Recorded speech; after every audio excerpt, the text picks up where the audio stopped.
திரு RK, பாஜகவுடைய இந்த வேட்பாளர் பட்டியல் அப்படிங்கிறது எப்படி பார்க்குறீங்க? எதிர்பார்த்த மாதிரியே வந்திருக்குன்னு பார்க்குறீங்களா? என்னென்ன அம்சங்கள் இதில் கவனிக்க வேண்டியிருக்குன்னு பார்க்குறீங்க? இல்ல, என்னை பொறுத்தவரை நான் எதிர்பார்த்த ஒரு பட்டியல் மாதிரி தான் தெரிகிறது. ஏனென்றால் அண்ணாமலை புறக்கணிக்கப்பட்டிருக்கிறார். அண்ணாமலை கூட இருக்கின்ற அத்தனை நபர்களும் புறக்கணிக்கப்பட்டிருக்கிறார். அது வினோத் செல்வம் ஆனாலும் சரி, அஜய் சூர்யா ஆனாலும் சரி. வேண்டான்னு சொன்னாரா இல்ல புறக்கணிக்கப்பட்டிருக்காரா? அது எப்படி புறக்கணிக்கப்பட்டிருக்காருங்க? அதை நான் விளக்கிடுறேன். அதுக்கு முன்னால் அவர் கூட இருந்த நபர்களும், அதாவது யாரெல்லாம் அவருடைய சப்போர்ட்டர்ஸாக தெரியப்படுகின்ற தென்பட்ட நபர்களோ அவர்கள் எல்லாரும், கரு நாகராஜனாலும் சரி, இவர்கள் எல்லாம் புறக்கணிக்கப்படுகிறார்கள்.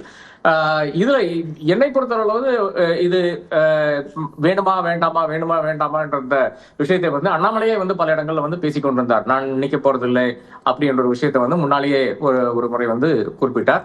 அதை தாண்டி பல விஷயங்களும் நடந்திருக்கிறது. அதாவது முதல் கட்டமாக நடந்தது என்னன்னு பாத்தீங்கன்னா, நம்ம சற்றே பின்னால போயிட்டு 2024 தேர்தலில் போக வேண்டும். 2024 தேர்தலில் பாஜக நிச்சயமாக அட்லீஸ்ட் ஒரு 3 இடம் 4 இடம் ஜெயித்து விடும் என்ற அந்த நம்பிக்கையை அமித்ஷாவுக்கு கொடுத்தது யாருன்னு பாத்தீங்கன்னா, நிச்சயமாக அண்ணாமலை தான். நம்ம தனித்து நிற்க வேண்டும், நம்ம தனித்து நின்றால்தான் நமக்கு அடுத்த தேர்தலில் நம்ம அதை உதவும் என்றெல்லாம் அவர் பேசி வந்தார்.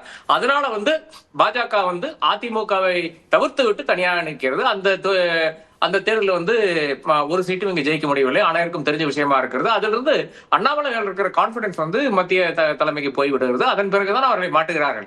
அதுக்கு முன்னாலேயே பல விஷயங்கள், பல தருணங்களில் எடப்பாடி பழனிசாமியே போய் சொல்லியிருக்கிறார். எப்படி புரிஞ்சுக்கலாம்? அதாவது கூட்டணி அதிமுகவோடு செல்ல வேண்டும் என்று ஓராண்டுக்கு முன்னாடியே தீர்மானிக்கிறாங்க. அந்த அடிப்படையில் அந்த கூட்டணிக்கு செல்வதற்கு உகந்த தலைமை என்கிற இடத்திலிருந்து தேசிய தலைமை அந்த முடிவெடுத்ததா, அல்லது 2024 தேர்தலில் எதிர்பார்த்த வெற்றி வரவில்லைன்னு எடுத்தாங்களா? ஏன்னா அங்க நல்ல வாக்கு சதவீதத்தை பாஜக பதிவு பண்ணியிருந்துச்சு. ஆமா, இது ஒரு நாம வெளியிருக்கிற ஆளுக, நம்ம வெளியே இப்ப அமித்ஷா ஆனாலும் சரி, மோடி ஆனாலும் சரி, அவர்கள் என்னென்ன செய்கிறார்களோ அந்த செயல்களை வச்சுதான் நாம் ஒவ்வொரு இன்சிடென்ட்டும் நாம அசஸ் பண்றோம். அந்த அசஸ்மெண்ட்ல, அந்த அனாலிசிஸ்ல என்னை பொறுத்தவரை என்ன நடக்குதுன்னு பாத்தீங்கன்னா, 2024 தான் ஒரு பிரச்சனையாக வருகிறது. அதாவது நீங்க ஃபுல் கான்பிடன்ஸ்ல ஒரு விஷயத்த உணர்த்துறீங்க, அவர்கள் உங்களை நம்பி கேம்பிள் பண்றாங்க. அதை அடுத்த ஒரு தனித்துவம் தான். அதாவது அமித்ஷா ஆனாலும் சரி, மோடி ஆனாலும் சரி, ஒரு முறை உங்களை வைத்து, ஒரு முறை இல்ல பல முறை வாய்ப்பு கொடுப்பாங்க. ஆனா நீங்க என்ன ப்ராமிஸ் பண்ணீங்களோ அதுல அட்லீஸ்ட் 50% டெலிவர் பண்ணவில்லை என்றால் அது நிச்சயமாக ஒரு செட்பேக்காகத்தான் இருக்கும். ஒண்ணு. ரெண்டாவது இந்த ஒரு செட்டப்ல, அதாவது முதல்ல 2024க்கு முதலே 2021 தேர்தலை தாண்டி இந்த மாதிரி தனித்து நிற்க வேண்டும், அதிமுக பொருட்டில்லை என்றெல்லாம் அண்ணாமலை பேசிய தருணத்திலேயே எடப்பாடி பழனிசாமி கம்ப்ளைண்ட் பண்ணியிருக்கிறார். அந்த சமயத்துல இவர்கள் செவிசாய்க்கவில்லை. அமித்ஷாவும் மோடியும் செவிசாய்க்கவில்லை. அமித்ஷா கிட்ட தான் யூஸ்வலா இந்த கம்ப்ளைண்ட்ஸ் எல்லாம் போகும். அவர் செவிசாய்க்கவில்லை. ஏனென்றால் இவர் ஒரு விஷயத்தை செய்து கொண்டு நமக்கு ஒரு வாய்ப்பு இருக்கும் என்று கருதினார்.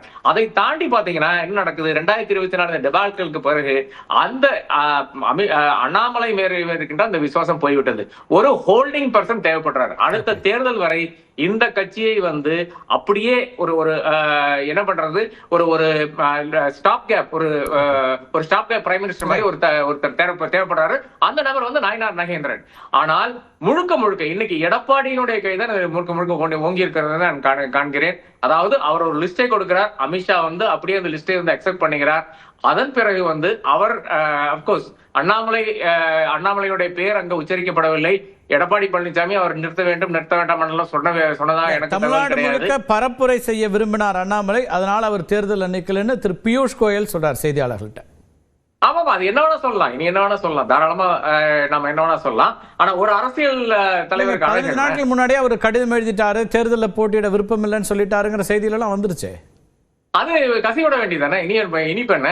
அதாவது ஒரு விஷயம் அந்த வெஸ்டர்ன் ரீஜன்ல 5 சீட் இருக்குங்க. நீங்க 2 விஷயங்களை முன்னிறுத்துறீங்க. ஒண்ணு பாஜக தேசிய கட்சி, நாங்க டபுள் இன்ஜின் எல்லாம். அடுத்தது தன்னுடைய அந்த கவுண்டர் ஐடென்டிட்டியை முன்னிறுத்துறாரு. இந்த 2 ஐடென்டிட்டில 5 சீட் இருக்காங்க. அந்த 5 சீட்ல ஒரு சீட் கூட கொடுக்கலங்கும் போது அப்போ என்னை பொறுத்தவரை எனக்கு தெரிஞ்ச அமித்ஷா என்ன செய்து கொண்டிருக்காரு பாத்தீங்கன்னா, எப்படியாச்சும் நம்ம ஒரு 10 பேரை அசம்பிளிக்குள்ளால நீங்க மேற்கு மண்டலம்னு குறிப்பிட்டதுனால இருக்கு.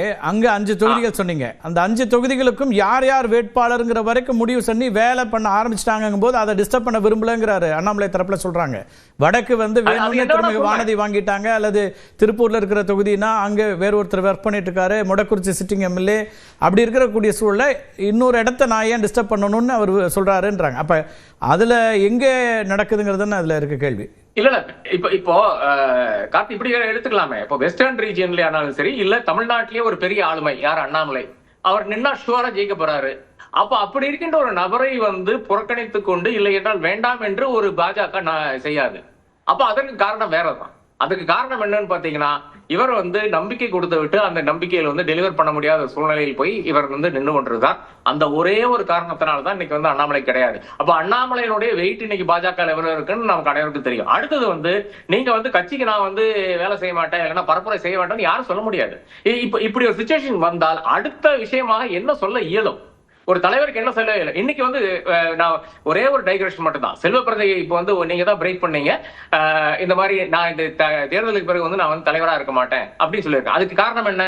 இவ்வளவு பிரச்சனைகள், இந்த சர்ச்சைகள் வந்ததுனால, அந்த கேண்டிடேட் தேர்வுல வந்ததுனால, நீங்க பணம் வாங்கி தான் கேண்டிடேட்ஸ் நியமிக்கிறீங்கன்னு சொன்னதுனால செல்வப்பிரதகை இப்படி ஒரு கூகுளே போடுறாரு.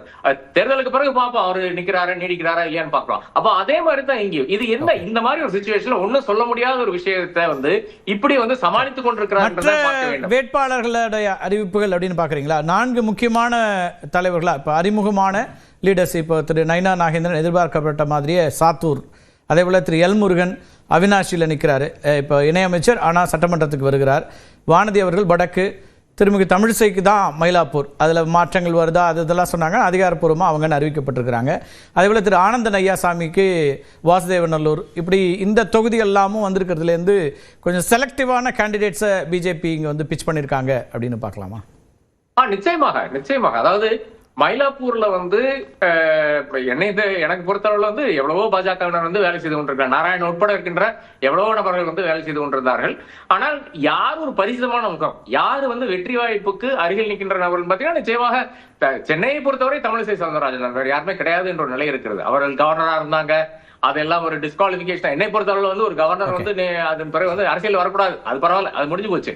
அதே மாதிரி எல்முருகன் வந்து பல முறை நின்று தோற்ற ஒரு மனிதரா இருக்கிறார். அவரை வந்து ராஜ்யசபாவுக்கு நாங்க கொண்டு போயிருக்கிறோம் அப்படின்னு சொல்லும்போது இதுல 2 வாரியான கடந்த முறை அவர் வந்து மிக ஒரு நெருக்கமான ஒரு எண்ணிக்கையில தான் தோல்வி, ஒரு ரொம்ப 2000 வாக்குகள் அந்த அளவுல தான், 2500 வாக்குகள்ல தான் தோல்வி. ஆனா இங்க தாராபுரத்துல ஒரு ஃபைட் கொடுத்திருந்தார். எஸ், அதான் நம்ம டாக்டர் தமிழிசை சொல்ற மாதிரி வெற்றிகரமான தொழில் எடுத்துக்கலாம்.